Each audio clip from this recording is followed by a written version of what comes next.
कश्मीर के एप्पल को मियारी जूस नहीं बनेगा, लेकिन जो हमारा चिनाब वैली का एप्पल है उसको मियारी जूस बनेगा। जब आप उसको ग्राइंडर में डालेंगे, जब आप उसको जूस लाके किसी के सामने पेश करेंगे, वाकई जो है वो एप्पल का जूस है। नौजवानों के लिए क्या पैगाम रहेगा? सलाह होने की बात मैं कर रहा था पहले भी, क्योंकि आप बता रहे कि इतना ज्यादा पोटेंशियल है चिनाब वैली में और खासकर जिला रामबन में इतना ज्यादा पोटेंशियल है। नौजवानों के लिए क्या आपका रहेगा? किस तरह से वो जो है इस चीज की तरफ आए ताकि बाकी जो आज कल की जो चीजें हो रही है, जैसे सोसाइटी में कुछ खराबियां आ रही है, उनसे हटकर जो है वो इस तरफ आ जाएंगे। क्या आपका पैगाम रहेगा उनके लिए? आप देखो, अगर हम पहले बात करेंगे कि हमको मिलेगी कहाँ से, कैसे मिलेगी, तो डिपार्टमेंट ऑफ एग्रीकल्चर जो एग्रीकल्चर की ही एक ब्रांच है, तो वहाँ पे आपने सिंपली सिर्फ आधार कार्ड, पैन कार्ड और पासपोर्ट साइज 2 फोटो कापियाँ ले जाने, एप्लीकेशन दे दिए, और उसके बाद आपने ज़मीन का एक सिंपल सा एक नकल दे देना है।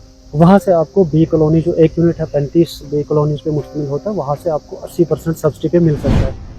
अस्सलाम वालेकुम, आप देख रहे हैं अमाशी न्यूज़ मुबशिर अहमद के साथ। आज हम आपको एक ऐसे शख्स से मिलवाने जा रहे हैं जो किसी तारुफ का मोहताज नहीं। जिला रामबन से ताल्लुक़ रखने वाला ये नौजवान जम्मू कश्मीर और बिलखुसूस चिनाब वैली में अपना एक अहम नाम जो है कमा रहा है। जिला रामबन के दूर दराज इलाके से ताल्लुक़ रखने वाला ये नौजवान कश्मीर यूनिवर्सिटी से ग्रेजुएशन मुकम्मल करने के बाद सरकारी नौकरी के बजाय हज़ारों नौजवानों को जो है रोज़गार के मौके फराहम कर रहा है। ये नौजवान चमलास के इलाके से ताल्लुक़ रखता है। हम बात करना चाहते हैं ज़ुबैर अहमद साहब की, जो इस समय हमारे बीच मौजूद है।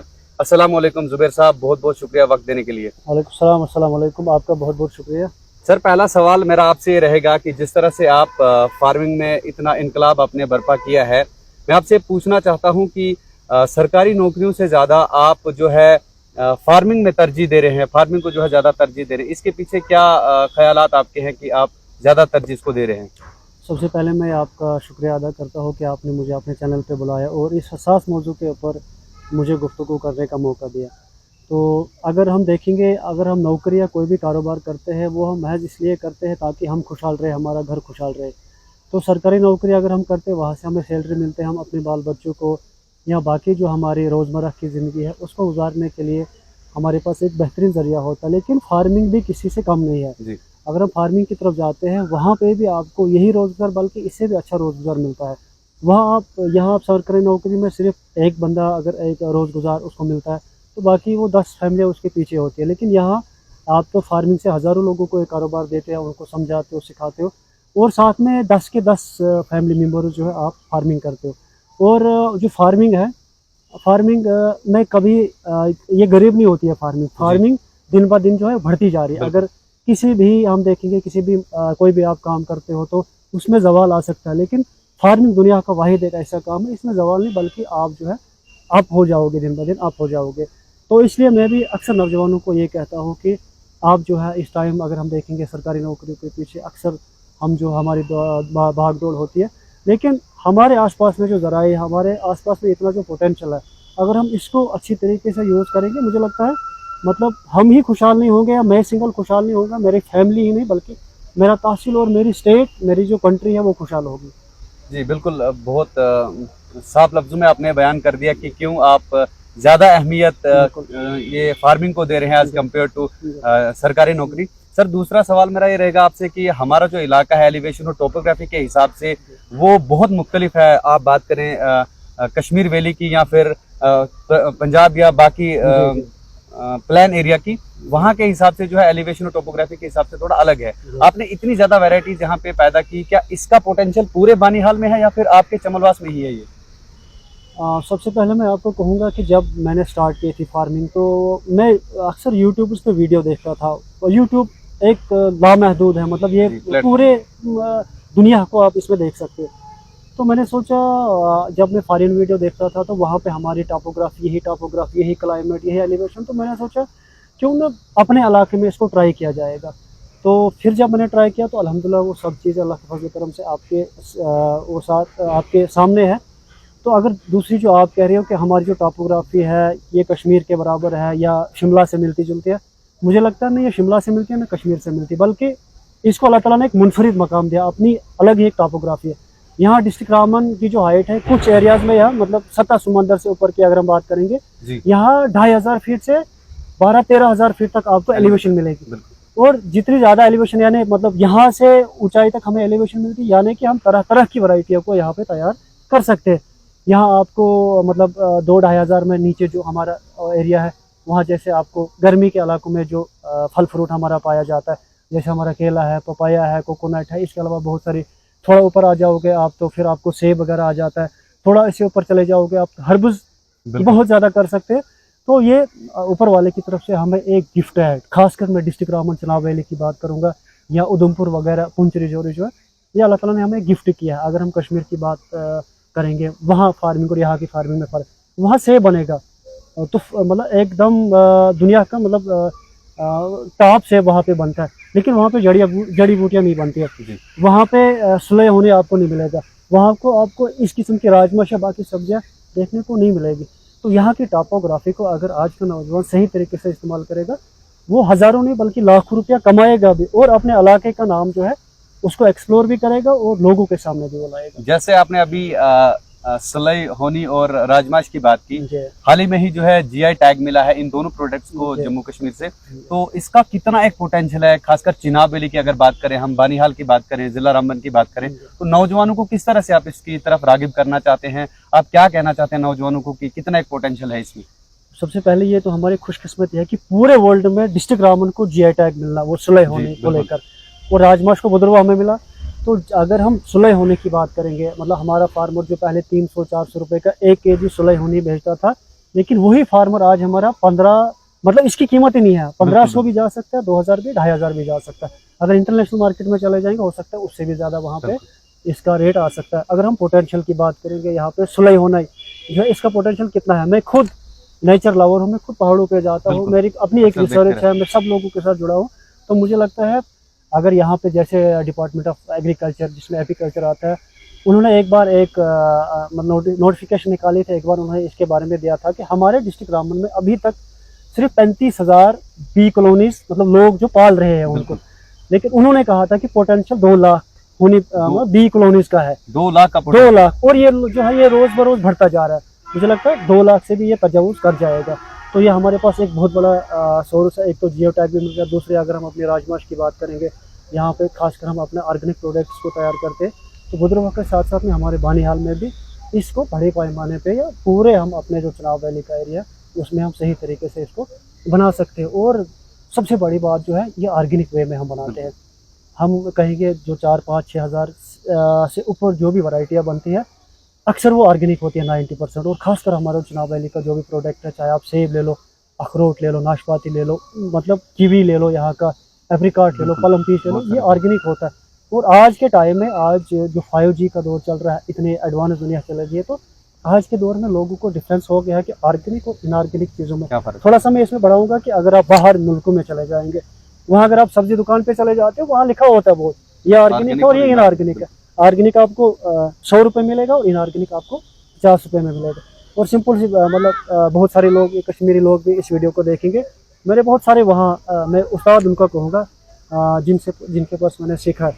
लेकिन कश्मीर के एप्पल को मियारी जूस नहीं बनेगा, लेकिन जो हमारा चनाब वैली का एप्पल है उसको मियारी जूस बनेगा। जब आप उसको ग्राइंडर में डालेंगे, जब आप उसको जूस लाके किसी के सामने पेश करेंगे, वाकई जो है वो एप्पल का जूस होता है। आपको बहुत सारे लोग अभी देख रहे हैं अमाशी न्यूज़ पे, जैसे आप जानते होंगे कि तकरीबन लाखों के हिसाब से फॉलोअर्स हैं इनके। नौजवानों के लिए क्या पैगाम रहेगा? सलह होने की बात में कर रहा था पहले भी, क्योंकि आप बता रहे कि इतना ज्यादा पोटेंशियल है चिनाब वैली में, और खासकर जिला रामबन में इतना ज्यादा पोटेंशियल है। नौजवानों के लिए क्या आपका रहेगा, किस तरह से वो जो है इस चीज की तरफ आए, ताकि बाकी जो आज कल की जो चीजें हो रही है, जैसे सोसाइटी में कुछ खराबियां आ रही है, उनसे हटकर जो है वो इस तरफ आ जाएंगे? क्या आपका पैगाम रहेगा उनके लिए? आप देखो, हमारे पास अगर हम पहले बात करेंगे कि हमको मिलेगी कहाँ से, कैसे मिलेगी, तो डिपार्टमेंट ऑफ एपीकल्चर जो एग्रीकल्चर की ही एक ब्रांच है, तो वहाँ पे आपने सिंपली सिर्फ आधार कार्ड, पैन कार्ड और पासपोर्ट साइज 2 फोटो कापियाँ ले जाने, एप्लीकेशन दे दिए, और उसके बाद आपने ज़मीन का एक सिंपल सा एक नकल दे देना है।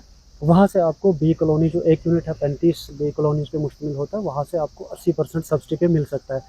आप 1000 ले लो, 500 ले लो, 100 कॉलोनियाँ ले लो। और हमारे पास पोटेंशियल तो बहुत ज़्यादा है यहाँ पे। आप देखिए कितना बहुत बड़ा एरिया है, और आप देखिए कितना एरिया खुला हमारे पास है।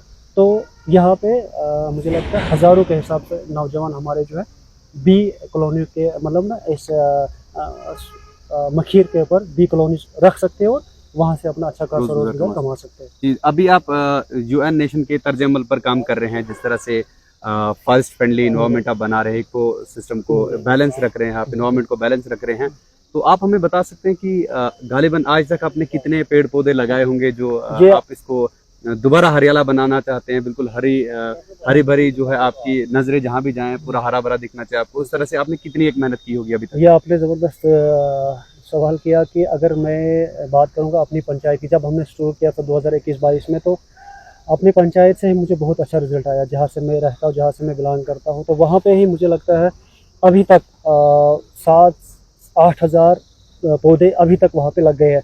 और अगर मैं बात करूँगा, क्योंकि मैं पूरे जम्मू कश्मीर के यूथ्स के साथ जुड़ा हुआ हूँ, तो मुझे लगता है अभी तक 25 से 30 हज़ार जो मुझे मतलब बताते हैं कि आपकी वीडियो देखकर हमने इतने 100 दरख्त लगाए, इतने हज़ार दरख्त लगाए, मुझे लगता है 25 से 30 हज़ार के आसपास इन 2-3 सालों में लोगों ने मेरी वीडियो देखकर जो है वो पेड़ पौधे लगाए हैं। तो आपने जो इकोसिस्टम की बात की, आप देखो आए रोज़ कितनी फैक्ट्रियाँ खुल रही है, कारोबार खुल रही है, गाड़ियाँ आ रही है, तो हमारा जो एटमॉस्फेयर ये दिन ब दिन इसमें पोल्यूट होता जा रहा है। तो इसको रुकाने के लिए भी एक ये जरिया है, जैसे हम जितने हम प्लांटेशन यहाँ पे करते हैं, वो आपके एटमॉस्फेयर को साफ करेगा, आपको अच्छी खासी ऑक्सीजन मिलेगी, आपका जो ग्रीन हाउस इमिशन को कम करता है, वो ग्रीन हाउस इफेक्ट वो कम करेगा। तो एक तो वो आपको साथ साथ में आपको इनकम भी दे रहा है, सेब का दरख्त जो है आपके एटमॉस्फेयर को इतना साफ करे, और साथ साथ में आपको हज़ारों रुपया दे रहा है, जिससे आपकी रोजगार की जो गाड़ी वो चलती है। बहुत बढ़िया आपने ये बात की कि तकरीबन 30 हज़ार के करीब जो है आपने पौधे लगवाए हैं, या लगाए भी है और लगवाए भी हैं, तो बहुत बड़ा कंट्रीब्यूशन है ये इन्वायरमेंट की तरफ से। लेकिन आपने ये कहा कि नौजवान मेरे साथ जुड़े हुए हैं, मतलब आपके साथ लड़के जुड़े हुए हैं। हमेशा जब भी मैं देखता रहता हूँ आपकी वीडियोस को, या जो भी आपके व्यूवर्स देखते रहते हैं, वहाँ सिर्फ आप देखते हैं कि नौजवानों के बारे में आप बात करते हैं, मतलब सिर्फ मर्दों के बारे में आप बात करना चाहते हैं। अगर हमारी ख़वातीन हजरात इसमें इंटरेस्टेड हो, कुछ फार्मिंग के रिलेटेड वो इंटरेस्टेड हो, जैसे हमारे इलाकों में जो है घरों में हमारी माएँ बहनें बैठी होती है, वो आपको देख रही होंगी, तो उनके लिए कुछ ऐसा कोई इनकम जरिया जहाँ से वो निकाल सके फार्मिंग में, कोई ऐसा काम जो औरतें भी जो है, ख़वातीन हजरात भी जो है वो कर सके? औरतें भी, हमारी जो बहन है, हमारी जो बहनें हैं, हमारी जो बेटियां हैं, हमारी जो माँ है, वो आराम से कर सकती है। मैं HADP का अपने डिस्ट्रिक्ट का मेंबर भी, होलिस्टिक एग्रीकल्चर डेवलपमेंट जो प्रोग्राम है, जिसमें मतलब लाखों लोगों का रोजगार है, जिसमें तकरीबन 28-29 स्कीमें हैं, उसमें से एक स्कीम ये भी है। और ख़ासकर जब औरतें सामने आती है, जब फीमेल जब सामने आती है, तो उसके लिए भी इस जो HADP में उसके लिए उसमें भी शेयर है। जैसे मतलब आपने कहा कि क्या कर सकती है औरतें फार्मिंग को लेकर, बहुत सारा काम है। मान के चले हमारी जो माँ बहनें हैं, उन्होंने एक ग्रीन हाउस ले लिया, जो डिपार्टमेंट ऑफ एग्रीकल्चर उनको दे देगा, और सब्सिडी पे वो भी 80% सब्सिडी पे देगा, या 90% सब्सिडी पे दे देगा। फॉर्मूलिटियाँ वही देनी है, जैसे आधार कार्ड, पैन कार्ड है, और ज़मीन का नकल उन्होंने भर दिया, और वो 2-3 लेडीज जो मिल के उन्होंने HADP में अपलोड कर दिया। वहाँ से उनको एक हाई ग्रीन पॉलीटेक, जिसमें सब्जियाँ हम तैयार करते हैं, तो वो उसमें स्पेशल पनीरी तैयार कर सकते, जैसे सब्जी की पनीरी तैयार कर दी, टमाटर की पनीरी तैयार कर दी, जैसे उन्होंने ऑनियन की पनीरी तैयार कर दी। इसके अलावा बहुत सारी जो है सब्जियाँ है, उसकी पनीरी तैयार करके वो जो है फिर मार्च-अप्रैल में लोगों को दे सकती है। तो मैं परसों एक वीडियो देख रहा था, कश्मीर में एक औरत है, वो 3 औरतें जुड़ी हुई है, तो वो लाखों का कारोबार जो है एक टैट में, सिर्फ 10 की 12 मरलों में उन्होंने टैट लगाए, उसमें 2 सीज़न में वो पनीरियाँ तैयार करते, फिर मार्केट वो दे देती है किसी को, तो वहाँ से वो अपना अच्छा खासा रोजगार कमाती है। दूसरी बात है, लेवेंडर आराम से हमारी माँ बहनें आराम से घर में कर सकती है। इसके अलावा है बहुत सारे हर्बस पे वो काम कर सकती है, जैसे सामने से 10 बाई 10 का ब्लॉक अगर हो गया, 1 कनाल 2 कनाल में भी जो हमारी माँ बहनें, हार्ड एंड फास्ट मेहनत इसमें नहीं, हार्ड एंड फास्ट मेहनत कुछ भी नहीं है। सिर्फ एक बार आपने जब लैंड तैयार कर दी, उसको सिर्फ आपने साइंटिफिक तरीके से लगाना है, टाइम पे पानी देना है, थोड़ी सी गुड़ाई करनी है, और साथ साथ में जैसे मैं भूल गया, वो हमारे जो नौजवान अक्सर है, इस वक्त के नौजवान, वो बहुत सारे ऐसे कामों में मुलविस है, जैसे उनकी जहाँ से उनकी ज़िंदगी ख़राब हो जाए, जैसे ड्रग्स लेते हैं, वो तरह तरह के ड्रग्स खाते हैं, तो उससे उन पे भी असर पड़ता है, और माहौल पे भी एक गंदा असर पड़ता है। तो फार्मिंग भी एक ज़रिया है कि जब वो वहाँ से निकल के फार्मिंग की तरफ आएंगे, तो उनको जो वो नशा में सुकून ढूंढते हैं, वो उनको फार्मिंग में मिलेगा। और फार्मिंग करने से उनको तो एक तो सेहत उनकी मेंटली और फिजिकली वो वहाँ पे फिट रह सकते, तो साथ में उनका वहाँ पे एक कारोबार भी बन जाएगा। बहुत बढ़िया बात ये भी की आपने कि सोसाइटी में जो कुछ खराबियां भी पाई जा रही हैं, खासकर अगर हम बात करेंगे अपने ज़िला रामबन और तहसील बनहाल की अगर हम खास करके बात करेंगे, आपने बताया कि नौजवान कुछ जो है इस चीज़ की तरह मुलविस हुए हैं। मैं ये आपसे जानने की कोशिश करना चाहूँगा कि आप की जो ये आपका जो पेज है, जैसे चिनाब वैली फार्मिंग से आपका पेज जाना जाता है, आप क्या इकदामात उठाना चाहेंगे आने वाले दिनों में, जो है आने वाले जो है वक्त में, कि नौजवान जो है इससे काफ़ी दूर रहें? फार्मिंग के अलावा कुछ ऐसी एक्टिविटीज़ आप करना चाहेंगे जिससे जो है हमारे नौजवान इन कामों से निकल कर जो है अच्छे राह पर आ जाएं? मतलब मेरा जो पेज है चिनाब वैली फार्मिंग के नाम से, मेरा ट्विटर है, ट्विटर हैंडल भी है, इंस्टाग्राम पे मैं अक्सर वहाँ, ये फेसबुक पे और यूट्यूब पे भी अक्सर मैं जो वीडियोस जो मैं काम करता हूँ तो वो दिखाता हूँ।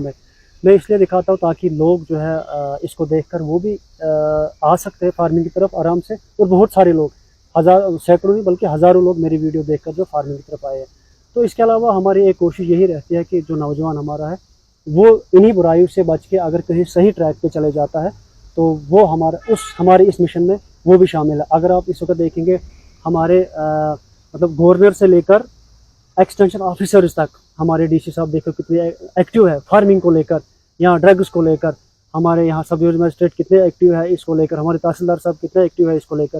तो इस वक्त मैं नौजवानों को आपके चैनल के जरिए से ये बताऊँगा कि आप आ जाइए, डिपार्टमेंटों की तरफ आ जाइए। जब आपको एक बार इस स्कीमों का पता चल जाएगा, वहाँ अनगिनत स्कीमें पड़ी हुई है। मुझे याद है कि 15-20 साल पहले जब कोई कहीं पे फार्म निकलता था तो हम दौड़ते थे, लाइन लग जाती थी फार्म भरने में। मुझे लगता है आज भी अगर हमारा नौजवान ये उसके दिमाग में आ जाए कि मुझे कुछ करना है, मुझे ऐसा कुछ करना है जहाँ मैनेजर भी मैं खुद रहूँगा, बिल्कुल, मजदूर भी मैं खुद रहूँगा, दुकानदार भी मैं, मतलब सभी मैं खुद रहूँगा, मतलब ऑर्डर भी खुद को दूंगा, जब मर जाएगी तब भी मैं मतलब छुट्टी बनाऊंगा। तो मुझे लगता है यही एक अच्छा खासा हमारे पास जरिया है, बहुत बड़ा प्लेटफार्म है। जैसे हम पहले नौकरियों के पीछे भागते थे, मुझे लगता है आज के टाइम में ये एक बहुत बड़ा प्लेटफार्म है।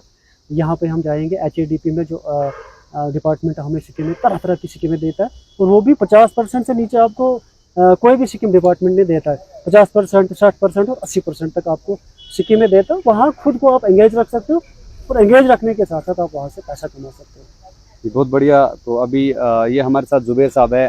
जुबैर साहब, आखिरी बात मैं आपसे करना चाहूँगा कि खासकर जो बानिहाल के नौजवान हैं, इनके लिए कोई ऐसा यूनिक कोई रास्ता, एक ऐसा आसान सा कोई रास्ता जिसकी वजह से ये जो है इसकी तरफ एंगेज होते रहें, ताकि जो बहुत सारे नौजवान इस समय गलत रास्ते पे लगे हुए हैं, वहाँ से हट के जो है आराम से जो है ईजीली जो है वो मोटिवेट हो जाएं, ताकि वो भी फार्मिंग की तरह पढ़ाई के साथ साथ फार्मिंग भी करें और अपने बाकी काम भी निकाल सकते हैं पढ़ाई के साथ साथ में। कोई ऐसा रास्ता बताइए जिसकी वजह से जो है ये नौजवान सारे जो है इसकी तरफ आ जाएं, बुरे कामों से निकलकर जो है, मंशियात से निकलकर जो है जो इस काम की तरफ आ जाए। कोई आसान सा रास्ता बताइए आखिर में अपने दर्शकों को, जिसकी वजह से वो जो है इस रास्ते पे आ जाएंगे। मुबशर भाई, मैं आपको बताऊंगा, इस वक्त हर बंदा जो सोशल मीडिया को यूज कर रहा है। तो जब हमारे बानिहाल का बच्चा अमेरिका में देखकर एक तरखान की वीडियो देखता है, वो कोई नहीं है, फिर वो शेयर कर लेता है, उसको इतनी अच्छी लगती है वो तरखान जब वो करता है, काम जब करता है, या कोई फार्मिंग करता है फॉरेन में, या गाय पालता है, या भेड़ बकरियां पालता है, होनी बीज की तरफ करता है, या पोल्ट्री करता है, तो वो उसको शेयर कर देता है। शेयर क्यों करता है? उसको पसंद आ जाता है वो काम। जी बिल्कुल। जब उसे पसंद है ये काम, वो करने क्यों नहीं आता है? अब देखिए, मैं सिंपल से आपको मिसाल दूंगा। यहाँ पे बैरून जो रियासत है, कितने लोग यहाँ पे काम कर रहे हैं। ये काम हम नहीं कर सकते। एक मिस्त्री हजारों की तादाद से लोग, 800-900 हज़ार रुपये एक मिस्त्री दिन का वो लेता है, दिहाड़ी लेता है। तो हमारा नौजवान बैठा है, सुबह 10-11 बजे उठता है, तो रात को बैठा रहता है सोशल मीडिया पे। तो मुझे लगता है वो 1000 रुपया जो हम किसी बाहर से आने वाले किसी बंदे को देते हैं, वो मेरा ही भाई कमाएगा, मेरा पैसा है। अगर मेरा ही भाई मिस्त्री होगा, मैं उसको 1000 रुपया जब दिन का दूंगा या आपके पास आएगा, तो आप देखिए कि हम कहाँ से कहाँ जा सकते हैं। वो सेल्फ डिपेंडेंट अगर हम बनेंगे, बस हमारा यही रहता है कि मेरा भाई या मेरा चाचा कहीं से भी आमदनी आ रही है, बाकी लोग हम बैठेंगे, ऐसे ना हमारा घर तरक्की करेगा, ना हमारा मुल्क तरक्की करेगा। तो जो मुझ में टैलेंट है मुझे सामने लाना चाहिए, उसको ऊपर वाले ने, हाँ, अल्लाह ताला ने हर किसी को अलग अलग टैलेंट दिया है। तो हर किसी के टैलेंट की ज़रूरत है इस दुनिया में। मिस्त्री भी चाहिए हमें, डॉक्टर भी चाहिए हमें, पेंटर भी चाहिए हमें, तहसीलदार भी हमें चाहिए। तो हमें सब लोगों की ज़रूरत है। लेकिन अक्सर इस वक्त जो नौजवान बैठे हैं, उनको चाहिए अपने आने वाले कल के बारे में वो फिक्र करे। तो जो उसको अच्छा लगता है, तो कोई भी काम छोटा नहीं होता है। एक बूट पॉलिश करने वाला अगर एक पॉलिश में 50 रुपया लेता है, अगर वो 10 पॉलिशें करेगा तो वो 5 रुपये दिन का कमाएगा, वो 15,000 रुपया वो महीने का कमाएगा, गोया कि उसका रोज घर बार जो है अच्छा चलेगा, उसका दिमाग कभी भी गलत काम की तरफ डाइवर्ट नहीं होगा। तो मेरा लास्ट में यही बानिहाल के नौजवानों से गुजारिश है कि हमारे आसपास में इतना बहुत बड़ा एरिया पड़ा हुआ है, तो कोई भी ज़मीन हमारी बेकार नहीं है। जैसे लेवेंड्रा की स्कीम हमारे पास आ गई, अगर 107 कनाल का यहाँ पे टारगेट दिया हुआ है तो पूरे डिस्ट्रिक्ट रामबन में, तो अगर 107 कनाल इस बार लग जाता है, अगले साल और 200-300 कनालों में ये लग जाता है, तो मुझे लगता है आने वाले वक्तों में हमारे बानिहाल में एक प्रोसेसिंग यूनिट बन जाएगा, जहाँ से हम लेवेंड्रा तैयार करेंगे। न कोई इरीगेशन की ज़रूरत है, न फर्टिगेशन की ज़रूरत है, न किसी मामले की ज़रूरत है, तो वो भी एक सोर्स हमारे पास। अगर आप कठार से लेकर नीचे रामसू तक चले जाएंगे, आपके पास इतनी इरीगेटेड लैंड है जो पड़ी हुई है। अगर उसमें बागात लग जाएंगे, सेब के बागात जो लेटेस्ट नई वैरायटी है वो अगर लग जाती है, और जो ऊपर वाली जो ज़मीन है, अनइरीगेटेड ज़मीन है, उसमें अगर स्टोन फ्रूट लग जाता है, तो मुझे लगता है एक नया सा इनकलाब आ जाएगा। और आपकी वीडियो के ज़रिए से मैं गुजारिश करूँगा एडमिनिस्ट्रेशन को, या जिनके हाथ में भी वो है, कि अगर यहाँ पे एक मंडी जो है, पहले भी उस पर उन्होंने सर्वे किया था कि यहाँ पे हम देंगे, लेकिन फिर किसी वजह से वो काम रुक गया।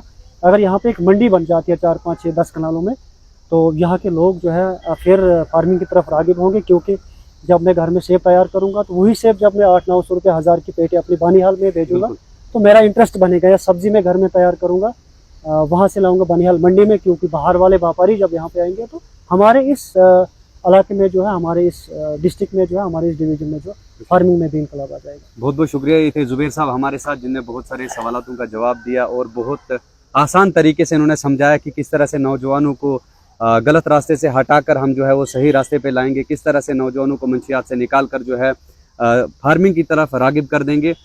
इसके लिए बहुत बहुत शुक्रिया जुबैर साहब वक्त देने के लिए, और बहुत बहुत शुक्रिया, आपने इस तरह से आसान तरीके से हमें बता दिया। हमारे साथ जुड़े रहे अमाशी न्यूज़ पर। इंशाअल्लाह ताला आगे भी इसी तरह के अपडेट्स हम पहुँचाते रहेंगे आप तक।